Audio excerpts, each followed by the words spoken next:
And part of transformation is reclaiming everything. We said it's the inhale of everything of your life. Things went wrong this past year, take responsibility for it. On some level, you created this reality, or certainly you created the response to this reality. Take responsibility for it, and find what it's teaching you. Okay, you made this mistake. It was a bad mistake. It shouldn't have done. You're right. But what can I learn from that experience?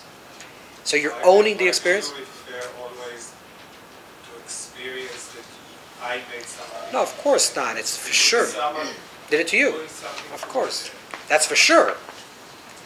No, it's a kal v'chomer. You know what a kal v'chomer is? Nothing to do with me making mistakes. No, it's even better. It works even if you're the one who makes it. If someone else does it to you, then you can say, certainly, why did something happen to me? Even though it was that person's negative choice, why did it happen to me? Certainly I'm supposed to learn something. But I'm saying that even if it's something that you did, and you created this experience because you were negative at that time, you were in a bad place.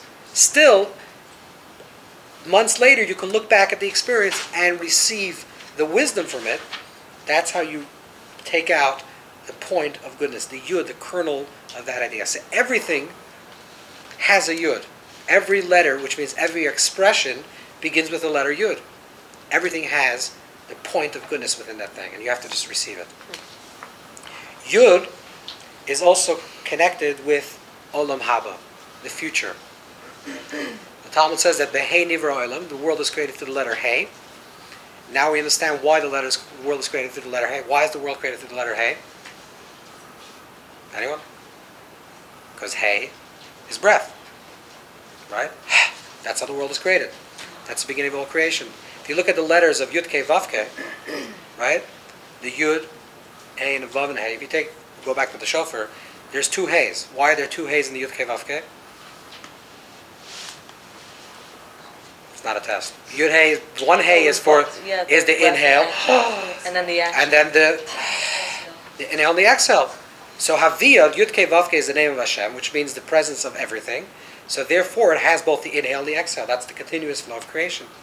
When you take the shofar, according to the Shalah, when you take the shofar, you put your mouth to the point of the shofar, which is a yud. That's the small place where you put your mouth to the shofar. You take an inhale, right, before you're going to blow out the shofar. That's the Elul process. That's the first Hey. Then you blow out a breath, which is the second Hey. And then you create a Vav, which is a sound. And you're replicating the Yud Kei Vav Kei. So Yud, Hey Nivra Olam, which means that the creation, the externalization of reality occurs through the letter Hey. Yud represents the point, before its breath, the way it exists within Hashem's imagination, as it were. The way creation exists before it's exhaled. The silence, the inhale. Before it's externalized, there has to be a desire. Let's use an image of conception. Right? Rosh Hashanah, we say, is the birth of creation.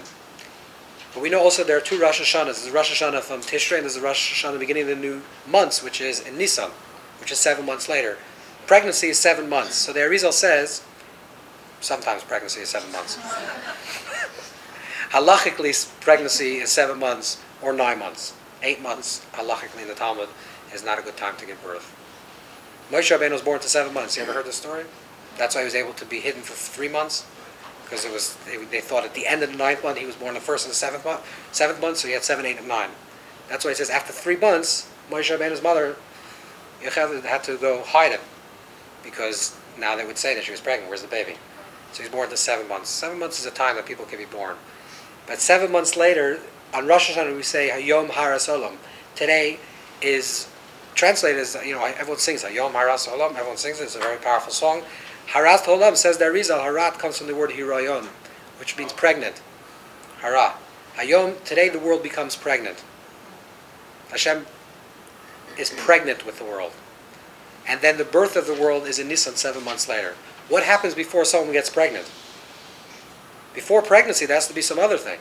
Before pregnancy, there has to be a desire for these two people to get together, to desire each other, and therefore, after the desire, there's some intimacy, and that creates the pregnancy. So what precedes pregnancy? Desire.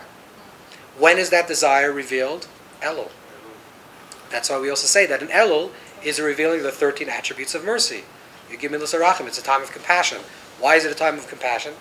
Also in the Torah, it's the time of Yimei Ratzah, the time of desire.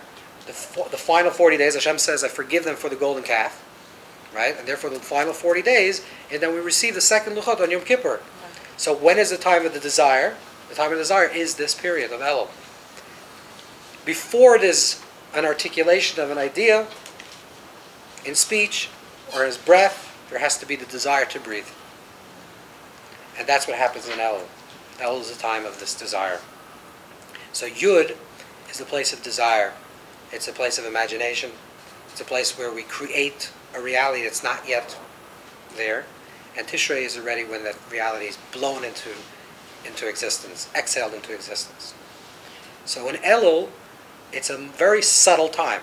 Because in the month of Elul, we're going to deal with issues that are not tangible, that the intangible. We're going to gather everything in an inhale of the year, and we're going to deal with transformation on a subtle level, in a place of desire, in a place of imagination, in a place of the deeper part of the psyche, right? Before it's revealed, the left part of the brain is the revealed part of our psyche. What's the hidden part of our psyche?